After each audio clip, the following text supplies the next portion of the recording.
Good morning, everybody, and welcome back to the Hobby Room studio. It's a gorgeous Wednesday morning here in Delray Beach, Florida. So I figured it was a good time to put together a quick video regarding the tidying of our wires. Excuse me, I have to have my morning coffee. Whether you're talking about your airplane, your car, your boats, there's nothing that bothers me more than having untidy wires that rat's nest, and plus it's multicolored. It doesn't really look very nice. So I've got a couple techniques that I use to clean this mess up a bit, and I'm here to share them with you. So we're going to go over three different types of, I don't want to say techniques, but three different options for tidying up your servo wires, and we're going to implement all of those on this ESC to make this look a little bit nicer. So let me drag the camera over and I will show you some of the products that I'm going to use to make this happen. So some of the products that we're going to use to achieve this cleaner look, first of all, is this wire loom, and this is the expandable, almost like your old Chinese finger cuff type thing. But expandable wire loom. We've got 1/4 inch there, and we have 1/8 inch here, and that can be purchased on Amazon or through a lot of your local, wire vendors. We have electrician stores and whatnot here, so that's a good thing. We're going to be using a Sharpie pen, which you'll see come into play, Rit die. And also, you're going to have to bear with me. I thought I had some of this spiral loom left in black, but it turns out I'm out. All I've got is the clear. So you're going to have to make believe that this is black for the purposes of this video. So we've got three servos here, and on each one, we're going to try a different technique, if you will. The first is going to be using the spiral loom. Now again, I thought I had this in black. Turns out I was out, but for the purpose of this video, this will do. And basically what you see is that it just kind of threads on. You get it started, and then you spin it and spin it and spin it, and that will get it into the loom. Now, again, it doesn't matter if you're doing this on a car, an airplane, a boat. That was one of the points of this video, is that it's universal throughout the hobby, and that makes it kind of nice. So when you get towards the end and you've bottomed out against your servo, you then actually have to just take and manually wind the last couple inches, unless you started earlier up the line, in which case you can just thread it all the way on. But I did not, so we're manually winding it. Stretch it just to be a little bit more open.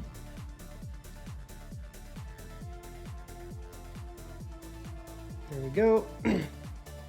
And as you see, in no time at all, we've got that on. And really what we end up with is a much cleaner, in fact, I'll move this over and I'll do each technique and then set it aside. We've got a much cleaner look. This will install into your model, and we are going to discuss that closer to the end of this video. This will install into your model and just make it look a little bit better. So now let's try another technique. So the next technique involves the use of either a screwdriver or, in this case, a piece of steel dowel, and it's going to be a curlicue type technique. So the way I do this is give yourself plenty of room, and you can adjust the diameter of this dowel to make for a different size wind. So what I do is I tightly wrap our servo wire around the dowel. Now this technique works pretty well in RC cars. If you don't mind seeing the color of the wire, it's just a nice way to size stuff up. And in the last technique I'll show you, I actually cut the connectors off and make the wires custom length. So now once we have our dowel and we have our servo wire hooked to it, there's another step. You've got to re-vulcanize this rubber, this jacket. So what I do is I take my lighter and I just slowly apply heat. Heat gun will work just the same.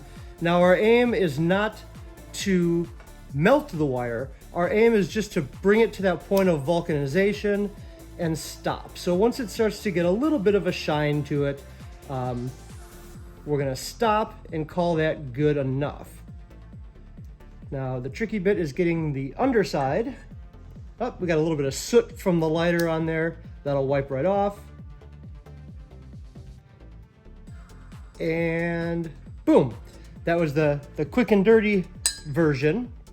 But now we're gonna let it loosen itself up, take our dowel out of the equation, and now you see we have a curlicue. So that can go out to wherever its destination is, but you've really controlled the length and you can still route it around things, but ultimately it's, once again, a lot cleaner, very short, so you don't have to deal with excess if you're not cutting your wire down, but that's kind of a good way to get that job done. And now we'll move on to the fourth and final, oh no, not final. We'll move on to the third. Boy, I'm all over the place. Like I said, guys, it's morning. We've got our coffee going. I'm still waking it up. So we'll move on to technique number 3. This one's a little bit more involved, but I think you're gonna like the way it comes out. So let's have a look at that. So our next technique is a little bit more involved. If this were a different application, if it were something other than the making of a video, I would break out my terminal kit here. I have an assortment of different connectors. And what I would do is cut this wire, servo wire, to the exact length that is necessary for my build, and then put a new end on it and kind of take it from there. So our first step here is we are going to use our, once again, the Chinese finger cuff style loom, and we're going to use that to wrap the wire. Additionally, we're going to use some heat shrink tubing on either end to control the loom and keep it from fraying. Now you can cauterize it with a lighter, which is how I terminate it for storage to keep it from unraveling back. But that's what we're going to use next, and I might do a little bit of stop motion or even pause at one point, because this step can be a bit fiddly. So here we go. So the first port of call on this little way of doing it is to de-pin your connector. Not as scary as it sounds. For those of you who haven't done it before, you simply get under these little pins, lift them up, being careful not to break them, and give your wires a little tug. Up one more step that it has to go over. And there's the coffee causing the morning shakes. Of course, we got one wire out, 2 wires out, and now 3 wires out. So we are going to go back into this, but what this allows, there's no way this connector would fit through this loom. So this allows us to push the wire through the loom, and yeah, wouldn't be possible with the connector still in place. That's why this is also a good opportunity to cut your wire to the exact length that you want and then just repin it with new connectors. So this is where the tediousness comes in. Our wire connectors are right there. So what we want to do is grab there, push to get it to flex, grab our wire connectors with our left hand, and let that fall back. So we're inching it up the line, and it just takes some time, but you got to kind of picture, the snake eating the rat. We're getting more and more on there, but we still have a ways to go. So I will spare you sitting here watching me inch these connectors down the loom. So we've reached the end. And our next rather vital step is grab your scissors, grab your lighter, cut this stuff, and be sure to immediately cauterize, melt the end, and that'll keep it from unfurling as you put it back in the package. And you can even do that. You can see this is already starting to splay out. So we're going to go ahead and hit that with a little bit of heat. That'll melt the little end pieces together and prevent it from further unraveling. So the next step in this process is not necessary, but if you really hate yourself, like me, I actually take a little bit of brake parts cleaner. Thinner will work just fine. And I wipe off the factory printing on that shrink wrap. I just think it looks shoddy. So what we're going to do now is we're going to cut 2 pieces of shrink wrap, and on an arbitrary length, but you know, doesn't need to be long. What we're trying to do is prevent this from unfurling. So we're going to coax all these little whiskers and bring this piece of shrink wrap all the way to the end. We want to encompass all of the wire. And let's go ahead and shrink that up.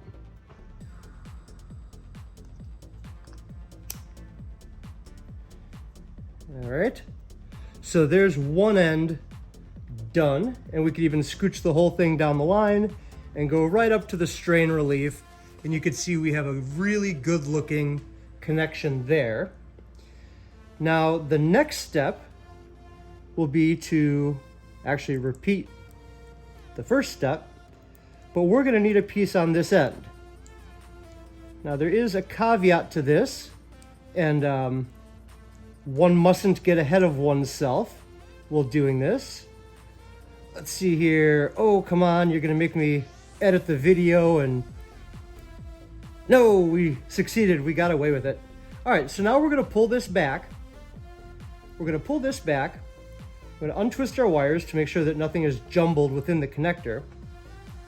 And we are quite simply going to lay out all of our tabs the correct way. And we're going to snap our wires back into the factory connector. You hear a little baby snap. I'm sure you can't hear it on camera, but you got a little baby snap every time. So great. Now we've got our connector back on. And what we're going to do is we're going to bring that piece of shrink wrap, and you can see here where it's all furled and raveliny. We're going to bring our shrink wrap over that to cover it. Then go ahead and shrink it up. And then we can take this and slide it all the way to the connector. So what we end up with is my personal favorite look is that type of loom. Reason being, this tends to want to pick its own direction and it takes a shape, but it's fine. That will work. This one is fine, but as you pull it slack, if you pull the slack, if you stretch this coil in the wrong place, it is then forever, well, not forever, but it is then stretched. And if you don't like where you put your straight spot, you got to take it back out, rewrap it, do it again. This stays very pliable.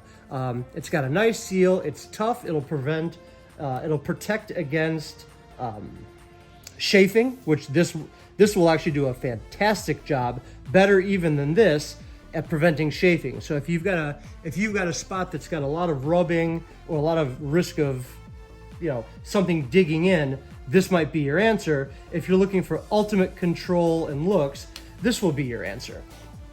Now, in terms of hiding wire, I'm going to show one other thing on this speed control. Let's see, where can I move stuff around on camera so that it's not so in our way, but you can still see it. All right, we're going to go ahead and dress up this speed control, and I'm going to show you the end result. I'm not going to show you the process. I'm going to use the heavier gauge wire on these. I'm going to use the stretch type loom on the servo lead. And we're going to use our RIT die to take this Tamiya connector. In fact, here, I'll show you. I cheated. I've already dyed one black. So I'm going to de-pin this connector, put our shrink or our flexible stuff in the 1/2 inch over this wire, and then pin it with a black connector, and all of that will net a better look. I almost forgot to show you one of the last steps, and that's where your Sharpie comes in. On this particular speed control, I don't want to deal with desoldering the switch, and there's no taking it apart to get this type of wrapping over it. Now you could use this in black, that would be just fine, but in this particular setting, all I'm going to do is take my Sharpie and turn the red wire black. And you can see, sometimes it takes a coat or two. Believe it or not, Sharpie actually does need to dry. So once you do this, you might want to go back over maybe 5 minutes later, because if you just keep making passes, it'll tend to take off the Sharpie that was there before it. And you can see, hopefully you can see, we're starting to get a result. There you go, where we're going to end up with an all black lead for this, and then we can do the curlicue method on the all black wire, and our switch will be nice and tight. All right, so let me get to it. Now you can plainly see I've applied several different techniques to the speed control to achieve a clean look. We've got the standard PET G, we'll call it the finger cuff wrap with heat shrink on either end. The same treatment has been applied to both the motor wires and the battery cable. The connector has been dyed black, so that looks a little bit nicer. Also, this unused orange wire, which would be for a brushless setup, I went ahead and wrapped with a large piece of shrink wrap and then crimped the end while it was hot with a pair of lineman's pliers, and then cut through the spot where it's stuck together. That sealed it. So there's an unused wire. And finally, the switch, I simply colored with a Sharpie and used the screwdriver and revulcanizing to make it a curlicue. So there we go. Couple different techniques there, all relatively easy. The final step in this whole process is securing this stuff to your model. And there's a couple different options that you have. These are little foam stickers, and as you can see, they're split. Let's see, yep. So you can cut these out as many or as few as you need, stick them down within the confines of your model, and that'll help you do the routing. Now I prefer these little square bits. They're double-sided adhesive, and a small zip tie passes through them, so you can stick these down or even glue them down if need be. Once again, throughout the inside of your car, your boat, your plane, and that'll just help you to further bundle your wires. Well, there you have it, guys. Just a couple simple techniques to clean up the inside of your airplane, your boat, your car, whatever it may be. All of this stuff is very inexpensive. $6 for one of the 100-foot rolls, I think $12 for the other, but really when you break it down, this is pennies to do this treatment to your electronics gear, and the rewards are great. Your model will end up looking fantastic on the inside, and it'll be something you can take a lot of pride in. I hope you enjoyed the tip. I hope you enjoy the rest of your week, and go do something RC. Guys, I almost forgot to mention, if you liked the show, if you like the content that I'm providing, please like, subscribe, and hit the notification bell. You don't have to do this, it is free of charge, but subscribing goes a long way to pushing the channel out and to getting this content to more enthusiasts like us. Thanks again.